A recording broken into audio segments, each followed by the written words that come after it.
김영훈의 질병백과를 시작하겠습니다. 오늘의 주제는 신생아 논란 반사부터 소아 유사 발작까지 소아신경과 전문의가 알려주는 명확한 감별법입니다. 큐이는 신생아 우리 아기 자다가 깜짝깜짝 놀라는데 혹시 경기 경련일까요? A1 대개는 정상적인 논란 반사, 모로 반사이거나 미숙한 신경계 때문에 나타나는 자연스러운 현상이니 안심하셔도 됩니다. 태어난 지 얼마 안 된 아기들은 신경계가 아직 완전히 성숙하지 않아 작은 소리나 약간의 자세 변화에도 크게 놀랍니다. 자다가 허공에 팔적을 벌리며 쏘스라치거나 옷을 벗길 때 턱이나 손발을 바르르 떠는 모습을 자주 볼 수 있습니다. 1. 이럴 때는 안심하세요. 떨고 있는 아이의 팔다리를 부모님이 지그시 잡아주었을 때 떨림이 멈춘다면 정상적인 반사 행동입니다. 자라면서 생후 100일이 지나고 6개월 돌이 가까워질수록 이런 현상은 신경계가 발달함에 따라 자연스럽게 사라집니다. 2. 이럴 때는 병원으로 오세요. 아이가 부르르 떨 때 눈동자가 돌아가거나 의식이 흐려지는 경우 부모님이 떨리는 팔다리를 잡아주어도 규칙적인 떨림, 경련이 멈추지 않는 경우 놀랄 때 호흡이 곤란해지며 입술이 새파래지는 청색증 경우입니다. 위와 같은 증상이 나타나면 소아신경과 전문의의 진료와 뇌파 검사를 통해 실제 뇌전증 발작인지 확인해야 합니다. 주의, 아이가 놀란다고 임의로 기응환이나 청심환 같은 진정제를 먹이는 것은 뇌 발달에 좋지 않으며 정확한 진단을 방해할 수 있으므로 절대 삼가야 합니다. Q2. 뇌전증과 헷갈리기 쉬운 다른 증상들이 있나요? A2. 네, 아주 많습니다. 의식을 잃거나 몸이 굳는다고 해서 무조건 뇌전증인 것은 아닙니다. 뇌파 검사와 세밀한 문진을 통해 뇌전증과 반드시 감별해야 하는 유사 발작 비뇌전증성 발작들이 연령대별로 다양하게 나타납니다. 1. 영유아기 가장 잦은 오해입니다. 호흡 정지 발작, 분노 발작. 아이가 심하게 울고 떼를 쓰다가 갑자기 숨을 멈추고 얼굴이 새파래지며 몸이 뻣뻣해지거나 축 늘어지는 증상입니다. 뇌의 이상이 아니라 심한 감정적 동요로 인한 일시적인 현상이며 자라면서 저절로 좋아집니다. 열성 경련, 고열로 인해 일어나는 일시적인 경련으로 뇌전증과는 다릅니다. 단 복합 열성 경련은 주의 관찰이 필요합니다. 대사 이상, 저혈당, 저칼슘 혈증 등 전해질 불균형으로 인해 경련이 일어날 수 있습니다. 2. 소아 및 사춘기입니다. 실신, 미주신경성, 실신 등 오래 서 있거나 갑자기 일어날 때 혹은 주사를 맞거나 크게 긴장했을 때 뇌로 가는 혈류가 일시적으로 줄어들어 쓰러지는 현상입니다. 얼굴이 창백해지고 식은땀이 나며 쓰러질 때 몸이 굳거나 약간 떠는 모습을 보여 뇌전증 발작으로 크게 오해받기도 합니다. 시민성 비뇌전증성 발작, 가성 발작. 심리적인 스트레스나 불안이 극심할 때 무의식적으로 발작과 매우 유사한 신체 증상, 팔다리 털기 등을 보입니다. 뇌파는 정상이지만 환자는 꾀병이 아니라 실제로 고통을 겪고 있으므로 심리적 치료가 동반되어야 합니다. 편두통 및 수면장애, 시야가 번쩍이는 조짐 편두통이나 야경증, 수면테러, 몽유병 등도 뇌전증과 감별이 필요합니다. 소아 뇌전증, 정확히 어떤 질환이고 어떻게 치료하나요? 3. 뇌전증은 뇌신경세포에 갑작스럽고 비정상적인 전기신호 방전가 발생하여 특별한 유발 요인 고열 등 없이 경련이 반복적으로 일어나는 만성질환입니다.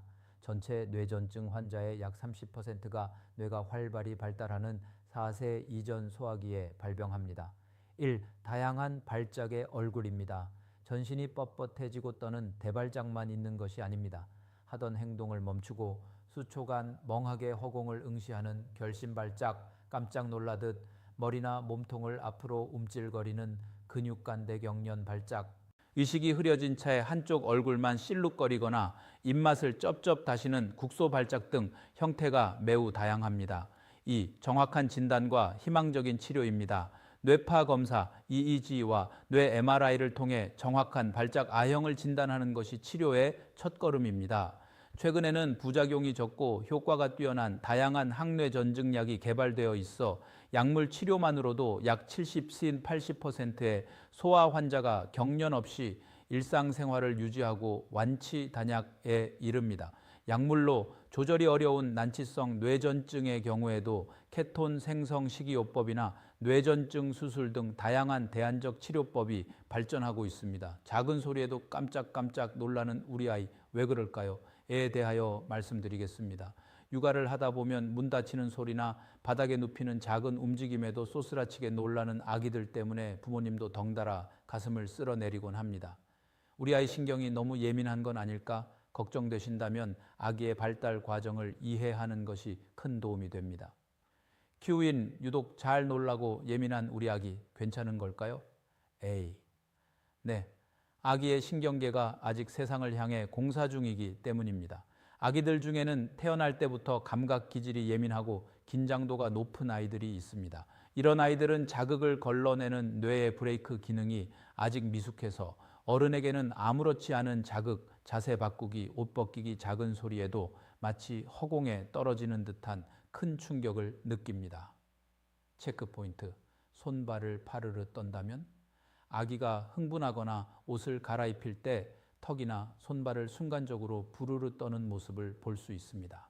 이는 미성숙한 신경 조직 때문에 생기는 아주 자연스러운 현상입니다. 이때 부모님이 떨리는 손발을 가만히 잡아주었을 때 멈춘다면 지극히 정상이니 안심하셔도 됩니다. 아이가 성장하며 신경계가 발달하면 자연스럽게 사라집니다. Q2, 개월 수 원령에 따라 아기가 놀라는 이유도 달라지나요? A, 네. 아이의 뇌와 인지가 성장하면서 놀람의 포인트도 함께 진화합니다. 성장 시기별로 아이가 어떤 자극에 놀라는지 알면 아이의 발달 단계를 가늠해 볼 수 있습니다. 아이가 놀라서 울 때는 당황하지 마시고 깜짝 놀랐구나, 엄마 아빠가 여기 있어 괜찮아 라며 부드럽고 차분한 목소리로 안아주세요. 부모의 안정된 심장소리와 천이 아이의 놀란 신경을 가라앉히는 가장 좋은 명약입니다. 생후 0.3개월 반사적인 놀람, 모로 반사의 시기. 이 시기는 뇌신경이 가장 미숙한 때입니다. 몸에 살짝 손이 닿거나 안고 있다가 내려놓는 중력의 변화만으로도 팔다리를 활짝 펴며 깜짝 놀랍니다. 모로 반사. 이 시기에는 속사계로 몸을 감싸주거나 백색 소음을 들려주면 안정감을 찾습니다.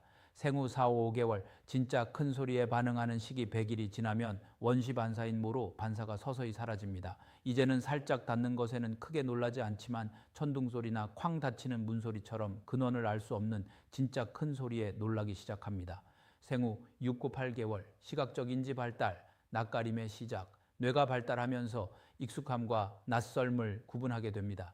매일 보던 엄마 아빠가 갑자기 안경을 쓰거나 진한 화장을 했을 때 혹은 낯선 사람이 갑자기 다가와 안으려고 할 때 시각적인 충격을 받아 깜짝 놀라고 울음을 터뜨립니다.